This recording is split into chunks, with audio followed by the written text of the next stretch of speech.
بسم اللہ الرحمن الرحیم۔ السلام علیکم ناظرین، آج کا ٹاپک ہمارا لیٹر فرام اسکول یا یونیورسٹی سے متعلق ہے۔ یہ لیٹر کس طرح ڈرافٹ کیا جاتا ہے، اس میں کیا کیا لکھا جانا چاہیے اور اس کی ضرورت کب پیش آتی ہے۔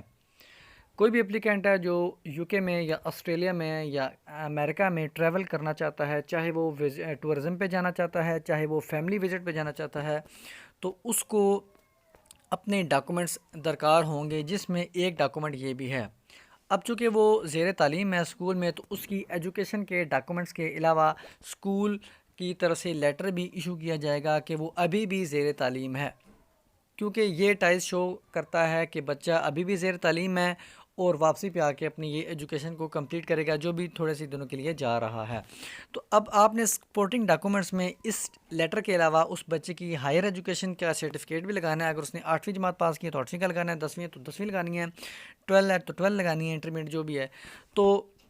اس کے ساتھ اسکول کی جو فیس سلپس ہیں وہ بھی لگانی ہے، تاکہ ویزا آفیسر کنونس ہو جائے کہ واقعی بچہ زیر تعلیم ہے، اس کی اسکول فیس کا اس کے جو ریکارڈ ہے وہ اس کے ڈاکومنٹ سے شو ہو رہا ہے کہ واقعی یہ تعلیم اور صرف یہ ٹریول کے لیے جا رہے ہیں اور وہیں پہ سیٹل نہیں ہوں گے۔ تو یہ لیٹر کس طرح ڈرافٹ کیا جائے گا؟ ٹو ہوم اٹ میں کنسرن لکھنے کے بعد it is certified that Mr. Rehan Javed, son of Muhammad Javed, is the bona fide student of our school studying in class 7۔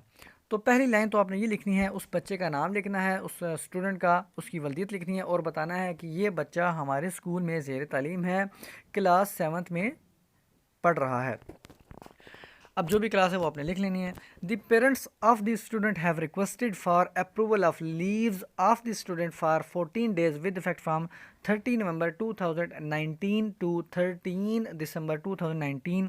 As they intend to take the student along to UK for family visit. اب یہاں پہ یہ school والے لکھ سکتے ہیں، اور اگر یہ نہ بھی لکھیں تو اس کا دوسرا کیا طریقہ کار ہو سکتا ہے وہ میں آپ کو بتاؤں گا۔ اب چونکہ پیرنٹس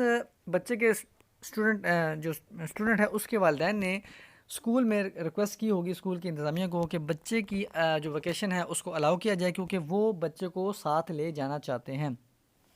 اب ریکویسٹ تو ہوگی، اب چاہے تو وہ اورلی ریکویسٹ کریں، ریٹن کریں، اور چاہے یہ جو اسکول کی انتظامیہ ہے جو بھی اگر یہ لیٹر ایشو کر رہی ہے وہ یہ چیز لکھے یا نہ لکھے، نہیں تو ڈائریکٹلی وہ یہ بھی لکھ سکتے ہیں کہ on the request made by the parents of the student the leaves of student are hereby allowed یا اپرووڈ فار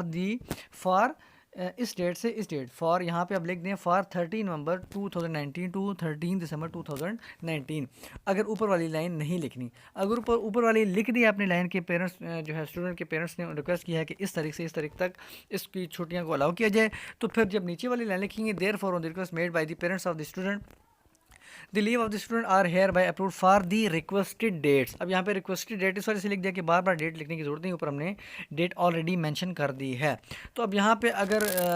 پیرنٹس نے کی ہے تو پیرنٹس لکھ دیں، مدر نے ریکویسٹ کی ہے مدر نے لکھ دیے، مدر لکھ دیں، اگر فادر نے کیا تو فادر لکھ دیں۔ تو اس طرح کہ آپ اس کو جو فارمیٹ بنا سکتے ہیں، کیونکہ کچھ لو لیول کے اسکول ہوتے ہیں تھوڑا سا ان کو آئیڈیا نہیں ہوتا کہ اس میں کیا لکھا جانا چاہیے، کیسے لکھا جانا چاہیے،